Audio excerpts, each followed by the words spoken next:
Queridas irmãs, queridos irmãos, bem-vindos ao canal Minuto Espírita, seu canal de mensagens motivacionais e estudo espírita.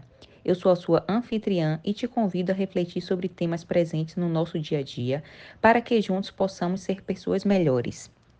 Fiquem agora com o vida de um conto extraído do livro A Lógica Espírita dos Problemas da Vida, de Jader Hofmeister. A notícia abaixo foi publicada na página 61 do jornal Zero Hora de Porto Alegre, Rio Grande do Sul, no dia 9 de novembro de 1999. Para escapar da terceira divisão do Gauchão, o palmeirense apelou para a fé. Dois padres foram à concentração e abençoaram camisas dos jogadores. Mesmo assim, o time perdeu por 2-0 para o Glória de Vacaria.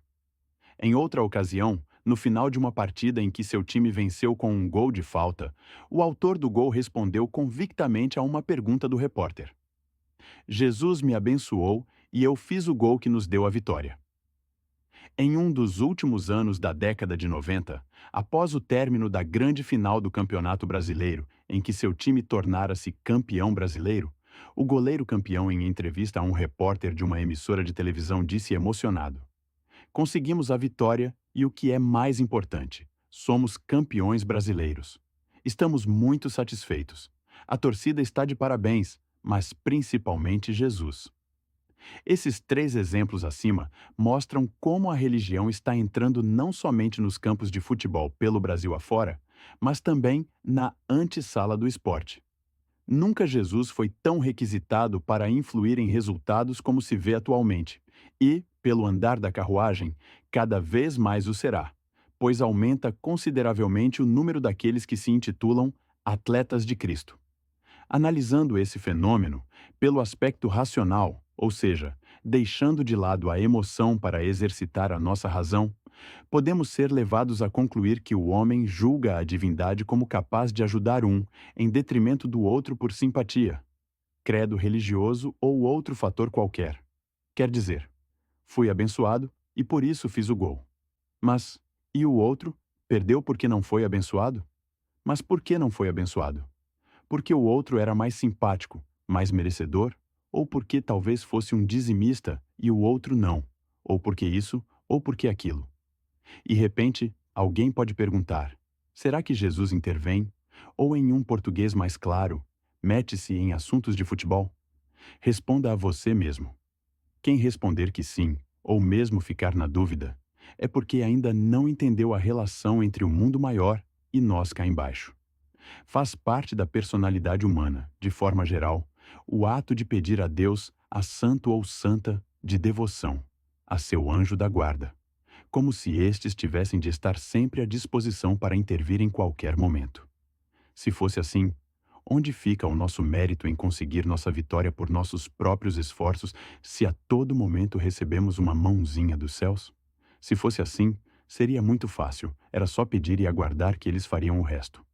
Ora, isto era aceito nos tempos primitivos, quando o homem adorava o sol, a lua, o fogo e idolatrava vários ídolos. Ou será que ainda hoje é assim? Querer ser beneficiado em detrimento de outrem é, no mínimo, egoísmo. Mas, ao que parece, ainda há muita gente a qual acha que Jesus entra em campo para decidir partidas. A fé é muito importante na vida de cada um de nós. Acreditar na ajuda dos seres invisíveis não é proibido, até porque, sem que percebamos, eles estão sempre nos intuindo o melhor caminho para alcançarmos os melhores resultados. Os resultados serão frutos do nosso maior ou menor esforço, e não pela maior ou menor ajuda divina. Perante o Pai, somos todos iguais e merecedores igualitariamente do seu amor. O acerto ou erro depende exclusivamente de uma série de circunstâncias, na qual tem enorme peso a preparação para enfrentar a situação que se apresenta no momento. Depende do esforço de todos, e, é claro, de o adversário permitir que um lado saia vitorioso. Um time formado por 11 pernas de pau, nem com a ajuda divina, conseguirá vencer um outro formado somente por profissionais bem preparados em todos os sentidos. Mas, e a fé? A crença nos poderes e influência de Jesus em abençoar uns e não abençoar outros continuará até porque, em religião, temos plena liberdade para escolhê-la e praticá-la de acordo com suas regras. Mas para Deus, a religião é invenção dos homens. Chegará o dia em que o homem quererá saber mais daquilo que lhe foi colocado como verdade. E a isso, no Espiritismo, chamamos de fé racionalizada. E a fé racionalizada, ou seja, por meio do exercício da razão, nos diz que a intervenção dos espíritos, anjos da guarda, santos, santas e até mesmo Jesus se dá de forma indireta, aconselhando-nos o caminho melhor a ser seguido por meio de conselhos que costumamos chamar de intuição ou consciência. E por fim, perguntamos a você, o professor na sala de aula, faz a tarefa para o aluno ou ensina-o a resolver? Pois na vida acontece a mesma coisa, neste imenso educandário, o qual chamamos de planeta Terra. E com essa linda mensagem, deixamos vocês com a seguinte reflexão: a vida, como expressão de Deus, não amaldiçoa a ninguém. Cada qual, vivendo, abençoa-se ou amaldiçoa-se.